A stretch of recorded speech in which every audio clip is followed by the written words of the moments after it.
Bhante, can one enter the first dhyana through or while reading a novel or reading poetry? Well, in some ways the question answers itself, because, I mean, depends on the novel, depends on the the poem. It may be one that arouses skillful, it may be one that arouses unskillful mental states.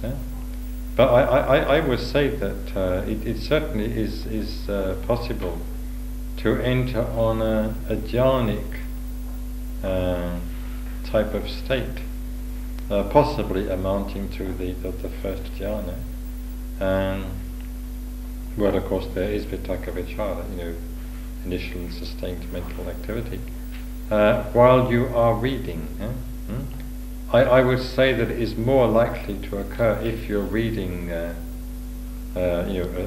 scripture, a Buddhist text, which inspires you in a deeply concentrated sort of mood, with strong positive emotions. But I wouldn't rule out the possibility of your approaching that sort of state while reading a poem or even a novel. But it would depend very much on the kind of poem or the kind of novel, or the kind of mental states that you're reading of it gave rise to. I think that you were simply concentrated and absorbed, in the poem or the novel wouldn't be enough. It would depend also on the nature of what it was that you were absorbed in. It might be a pornographic novel, you'd be absorbed, but not in a skillful way, so that it couldn't amount to an experience of first dhyana. In a way, I was actually trying to get at the nature of the vitaka and the vichara in the first dhyana, because some people say that it has to be connected with the breath. It can't be connected with more discursive ideas.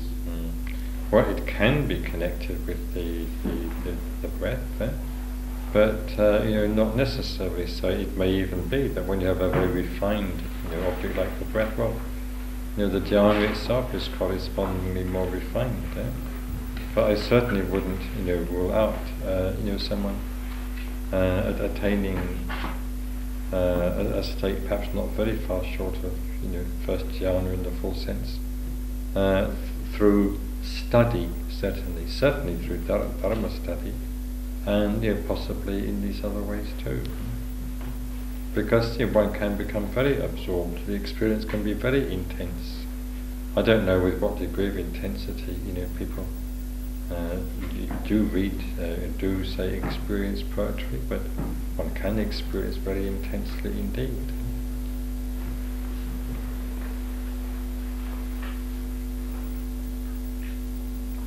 Or one might say, well, there are perhaps sort of intermediate forms. So I supposing you read a Buddhist text, or I supposing it's in poetry. There are texts like that.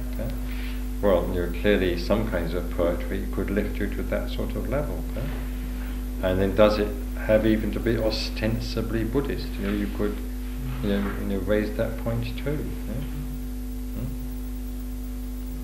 There are poems by non-Buddhist poets which dwell, say, on impermanence and dwell in a highly positive and skillful way, one might say.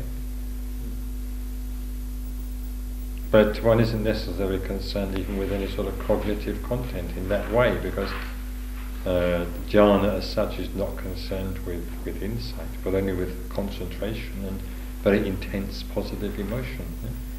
And certainly, through the reading of literature, whether Buddhist or otherwise, you can, depending on the nature of the literature, have that experience of intense concentration and also a very intense emotional positivity.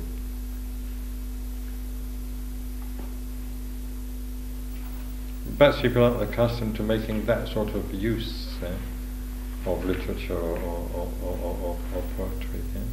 Perhaps they need to learn to do that. I mean, I talked some evenings ago, didn't I, in connection with falling in love, making use of, intense, lyric poetry to heighten one's experience. So I think if one used poetry use literature in that sort of way, you could, very likely. Certainly, with the help of Buddhist literature, colonial literature, you lift yourself to a state, amounting to that of first dhyana. One can only try, one can only experiment. No need to take it, just from me, one way or the other. Just try it, see whether in your case it happens or doesn't happen.